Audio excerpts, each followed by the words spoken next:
In this video, I will be sharing with you my perspective on this NAR commission lawsuit as it pertains to the real estate market moving forward here in the United States.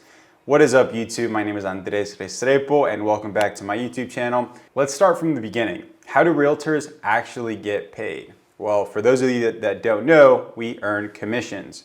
That means that we are 1099 independent contractors. We do not have a salary, we do not have a pension, we do not have health insurance, we do not have stock options, and the list goes on and on and on. So for us to get compensated, we have to successfully close a transaction, be it that we represented a buyer, a seller, or both at the same time. In many cases, we might actually be working for months on end without getting compensated just to hear that that particular client is maybe choosing not to buy and they'd rather continue renting, or that seller that had their property listed after we've spent marketing dollars to get the property out to the masses decides that they are no longer looking to sell. So there really is very little guarantee of us getting compensated in this industry. Due to that, we've been operating under a model that more or less looks like high risk, high reward. With that said though, our industry has a failure rate of about 90%, which is insanely high. That just goes to show that the typical agent out there that doesn't make it is not because they suck at opening doors, it's because they suck at the long laundry list of items that a reputable, good realtor actually does.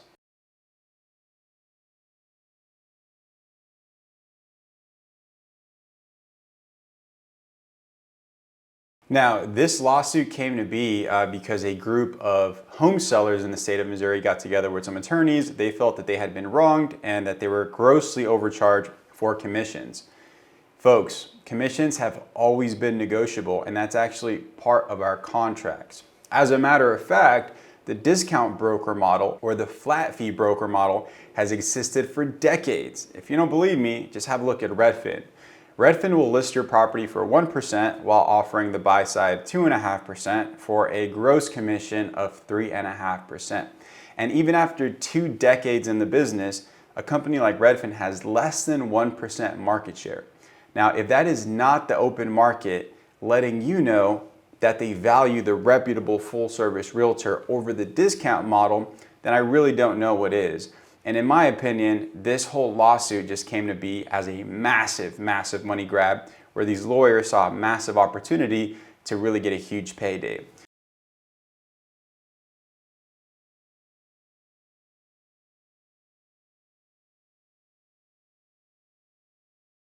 Due to all of this, we have 2 major changes coming into the industry. Change number 1 is that listing agents won't be able to offer buyer broker compensation in the MLS. This doesn't mean that sellers can't offer compensation off the MLS. As a matter of fact, I think that this is going to be a new point of negotiation if a seller isn't actively marketing the fact that they are offering buyer broker compensation. Now, let's assume that a seller is not offering buyer broker compensation. In this case, this is going to be passed on to the buyer to pay.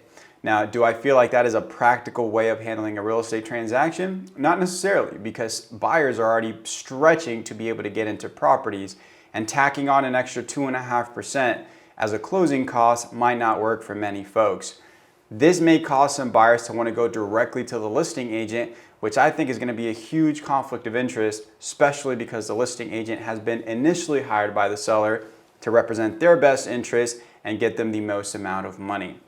That may cause some buyers to, again, get burned because they don't know what they don't know, and they chose not to get a buyer's agent because, again, they're cost conscious. Now, mind you, what's going to happen or what's going to become customary in San Francisco is going to be totally different than what happens in Miami or New York or Chicago or Idaho or Texas or you name it, right? So I believe that every market is going to adopt its own standard moving forward, and there will be adjustments that will happen to the industry. What will ultimately happen to the real estate agent, I think that's to be determined, but the folks that provide value, that know the marketplace extremely well, know how to negotiate, are looking out for their client's best interest, are pointing out red flags, and are helping their clients accomplish their goals, I feel like that value realtor is still going to be just fine.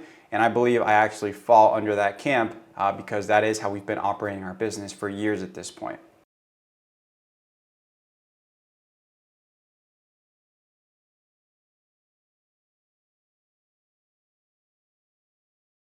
Now, the second point is going to be buyers having a buyer-broker agreement in place. And I actually like this one a lot because as realtors, we don't want to be spinning our wheels with buyers that are not committed to us. So I think having a good buyer's consultation up front, spelling out everything that we do from A through Z for buyers is going to give them a lot of clarity in what their realtor is actually doing. And guys, I promise you, it is a lot more than smiling and opening doors.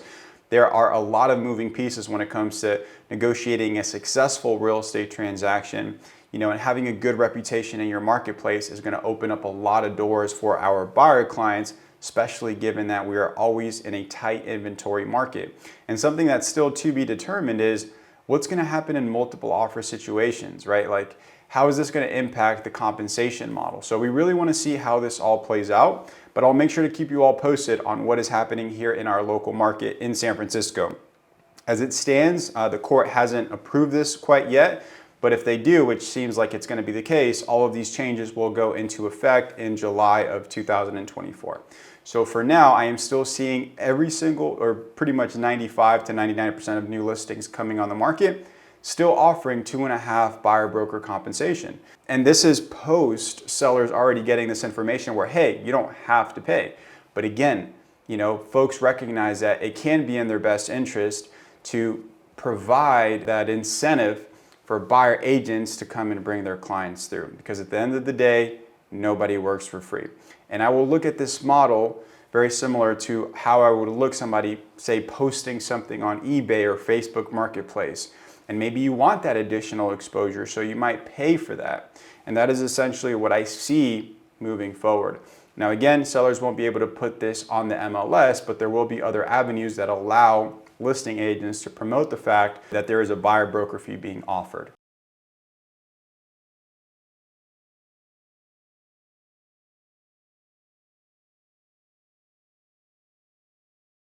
All right, now for those of you that stuck around until the end of the video, thanks so much. I'll give you guys a quick kind of idea of how real estate works in Colombia.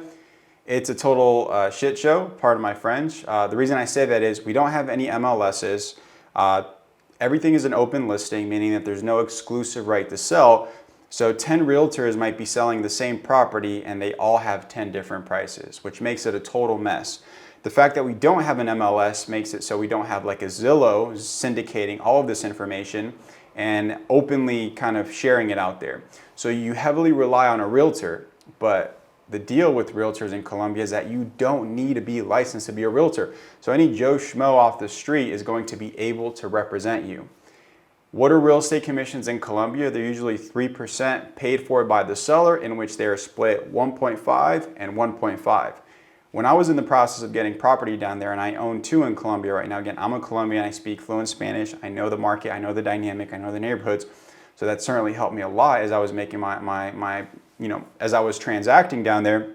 But I did have the rug pulled from me at least twice, where a seller initially, we kind of agreed upon a price, and then out of nowhere, they just decided that, hey, they wanted to increase that price, right? Where in the United States, we have protections in place for both sellers and buyers. We have an MLS, we have contracts, we have contingencies, we have escrow. So all of these things allow for a healthy, successful transaction, which a lot of the other countries do not have. And I see that the United States is always on the news for having a much higher commission than the rest of the United States. But what folks fail to recognize is we have one of the healthiest and strongest real estate markets in the entire world. There is a reason why folks from all over the place come here to buy up real estate, whether it be for investment purposes, for personal residence, for secondary residences. And we have, highly trained professionals that got their license that have to have a track record to be able to thrive and sustain in this business, again, to be able to make it past that 90% failure rate. And that is one of the reasons that we get compensated the way that we get compensated. Now, I would love to hear your take on all of this. What do you guys think about realtors? What do you guys think about commissions? What do you think is going to change moving forward? I know we get a lot of hate. I don't know why. But again, if you've ever had the opportunity to work with a good, reputable realtor, you probably know that that person is an invaluable part of your team, of your home buying journey. So again, let me know what you guys think down in the comment section below. Thank you so much for watching the video, and I'll see you in the next one.